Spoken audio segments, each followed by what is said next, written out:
നമ്മൾ എന്തിനാണ് ഉപവാസ പ്രാർത്ഥന നടത്തുന്നത്? രോഗം മാറ്റാൻ. പണ്ട് കൺവെൻഷൻ നോട്ടീസ് അടിക്കുന്ന എങ്ങനെയായിരുന്നു? അധ്വാനിക്കുന്നവരും ഭാരം ചുമക്കുന്നവരുമായുള്ളവരെ എങ്കിൽ അടുക്കിലേക്ക് വരുവിൻ, ഞാൻ നിങ്ങളെ ആശ്വസിപ്പിക്കും. മോളിൽ ഒരു വാചകം അടിച്ചു, സുവിശേഷ പ്രസംഗം വരുവിൻ കേൾക്കുവിൻ. ഇന്ന് അങ്ങനെ നോട്ടീസ് അടിച്ചാൽ ഒരെണ്ണം വരത്തില്ല. എന്നാൽ നോട്ടീസിൻ്റെ താഴെ അറ്റത്ത് NB രോഗശാന്തി ഉണ്ടായിരിക്കുന്നതാണ്, സ്പെഷ്യൽ ബിരിയാണി ഉണ്ടായിരിക്കുന്നതാണ് എന്ന് പറഞ്ഞാൽ ആളിനെ കിട്ടും. ഇല്ലെങ്കിൽ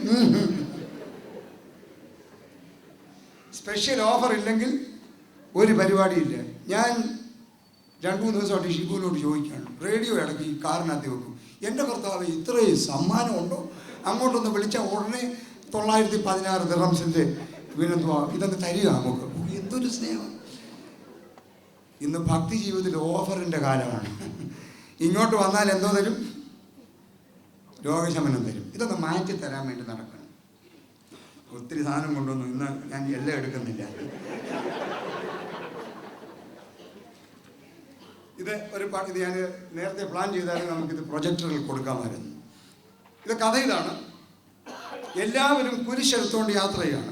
ബിബ്ലിക്കൽ ഒരു തീമാണ്. നമ്മളെല്ലാവരും, കർത്താവ് പറഞ്ഞത്, ഒരുവൻ എൻ്റെ പിന്നാലെ വരുവാൻ അന്വേഷിച്ചാൽ തന്നെത്താൻ ത്യജിച്ച് തൻ്റെ ക്രൂശ് എടുത്ത് എന്നെ അനുഗമിക്കണം. അങ്ങനെയാണല്ലോ, നിങ്ങളെല്ലാം അങ്ങനെ അനുഗമിക്കുന്നവരല്ലേ?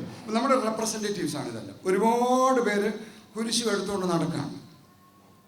ഇങ്ങനെ നടന്ന് പോയപ്പോൾ ഇതിനിടയ്ക്ക് ഒരു പാർട്ടിക്ക് ഒരാശയം തോന്നി.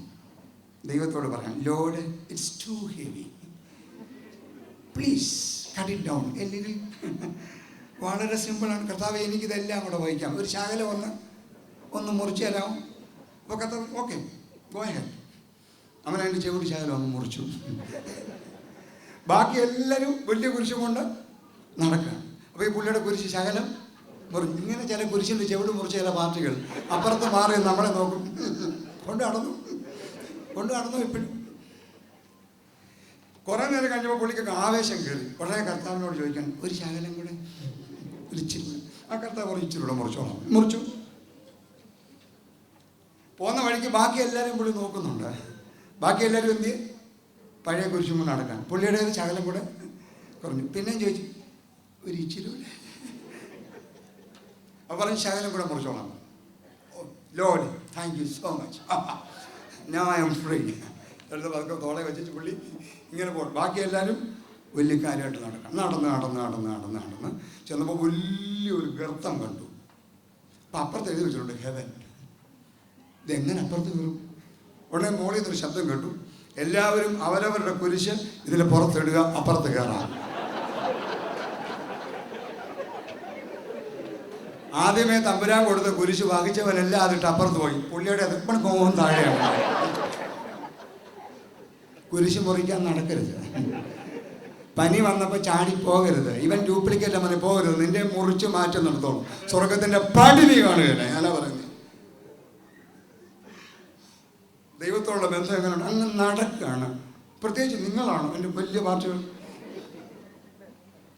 അങ്ങ് നടക്കാണ്. പരാക്രമം പിടിച്ച കുഞ്ഞു വഴിച്ചും പ്രാർത്ഥിക്കുക, എന്നാ കുരിശ് പറഞ്ഞ് കിട്ടാൻ.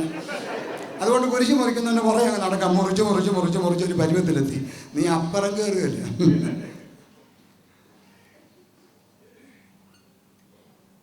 കുരിശിൻ്റെ നീളം കുറയ്ക്കരുത്.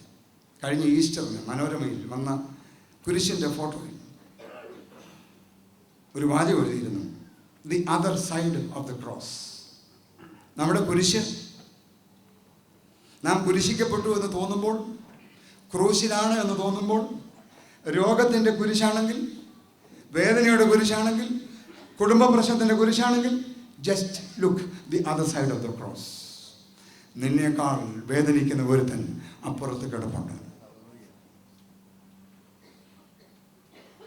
ദൈവത്തോടുള്ള നമ്മുടെ ബന്ധം എങ്ങനെയാണ്? Job had a holy relationship with his God. കഴിഞ്ഞതിന് മുമ്പിലത്തെ ഞങ്ങളുടെ ക്ലർജി കോൺഫറൻസിൽ മദ്രാസിൽ നിന്നൊരു കത്തോലിക്ക അച്ഛൻ വന്നു ഞങ്ങൾ ക്ലാസ് എടുക്കാൻ. അദ്ദേഹത്തിൻ്റെ ചരിത്രം അദ്ദേഹം പറഞ്ഞു. അദ്ദേഹത്തിൻ്റെ പിതാവ് RSSൻ്റെ നേതാവാണ്. അദ്ദേഹത്തിൻ്റെ സഹോദരന്മാർ എല്ലാവരും RSSൻ്റെ നേതാക്കന്മാരാണ്.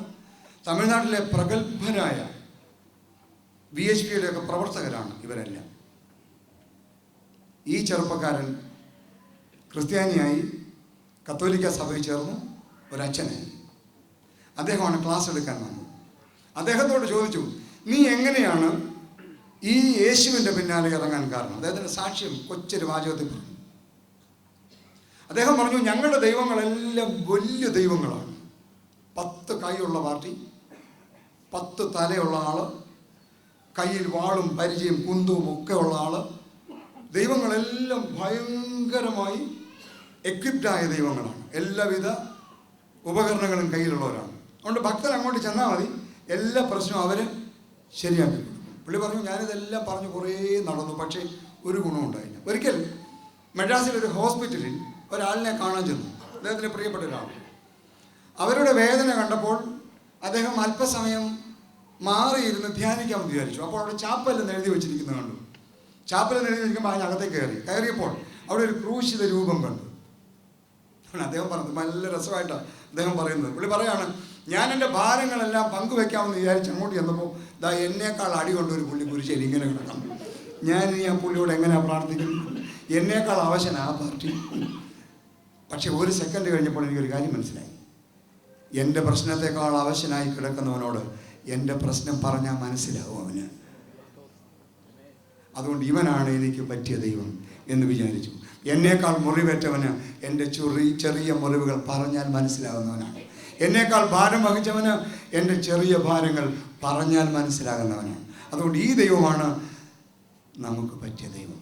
പണ്ട് ഏത്തക്കൊല പന്തളചന്തയെ കൊണ്ട് കൊടുക്കാനായിട്ട് പോകും. വെളുപ്പാങ്കാലത്ത് എഴുന്നേറ്റ് പോകും. എൻ്റെ അപ്പൻ്റെ പുറകെ ഇരുട്ട് മാറുന്നതിന് മുമ്പ് പന്തളത്തെത്തിയാലേ കൊല വയ്ക്കാനൊക്കെ ഉള്ളൂ. ഒരു 4:30 മണിയാകുമ്പോൾ അവിടെ നിന്ന് ഇറങ്ങി നടക്കും. പോകുന്നതിന് മുമ്പ് ഞങ്ങളുടെ അപ്പൻ ഏത്തക്കൊല കയ്യിലൊന്ന് എടുത്ത് പൊക്കും. എൻ്റെ തലയിൽ വെക്കുന്നതിന് മുമ്പ് അദ്ദേഹം കയ്യിലൊന്ന് പൊക്കി നോക്കും, ഇതെൻ്റെ കുഞ്ഞിൻ്റെ പെടലിക്ക് വെക്കാൻ പറ്റിയതാണോ എന്ന്. തുമ്പോളെ പാപ്പിച്ചായൻ അദ്ദേഹത്തിൻ്റെ മകനായ ഈ ഒടുക്കലത്തവൻ്റെ തലയിൽ, ഒടുക്കലത്തെന്ന് പറഞ്ഞാൽ 5ാമത്തെ മോനാണ്, ലാസ്റ്റ് വൺ എന്ന് അർത്ഥത്തില്ല, ഇവൻ്റെ തലയിൽ ഒരു വാഴക്കൊല എടുത്ത് വെക്കുമ്പോൾ എൻ്റെ കുഞ്ഞിൻ്റെ പെടലിക്ക് ഇത് പറ്റുമോ ഇല്ലയോ എന്ന് കയ്യിൽ തൂക്കി നോക്കി വെക്കുന്ന ഒരപ്പനുണ്ടെങ്കിൽ, എൻ്റെ അപ്പനേക്കാൾ എന്നെ സ്നേഹിക്കുന്ന ഒരു ദൈവം സ്വർഗത്തിൽ ജീവിക്കുന്നു. ആ ദൈവം എൻ്റെ തലയിൽ എന്തെങ്കിലും എടുത്ത് വെച്ചാൽ എനിക്ക് വഹിക്കാൻ കഴിയുമെങ്കിൽ മാത്രമേ നിൻ്റെ തലയിൽ വെക്കുകയുള്ളൂ എന്ന് ഓർക്കുക. അങ്ങനെയാണെങ്കിൽ നിൻ്റെ ദൈവത്തോട് നിനക്ക് വിശുദ്ധമായ ഒരു ബന്ധമുണ്ടാകും. എനിക്ക് വഹിക്കാനാവാത്തത് എൻ്റെ തലയിൽ വെക്കാത്ത ഒരു ദൈവമാണ് എൻ്റെ ദൈവം. നിനക്ക് എന്ത് പ്രശ്നം വന്നാലും അത് പരിഹരിക്കാനുള്ള കഴിവ് തരുന്നവനാണ് ദൈവം. Job had a holy relationship with his God. നിങ്ങളുടെ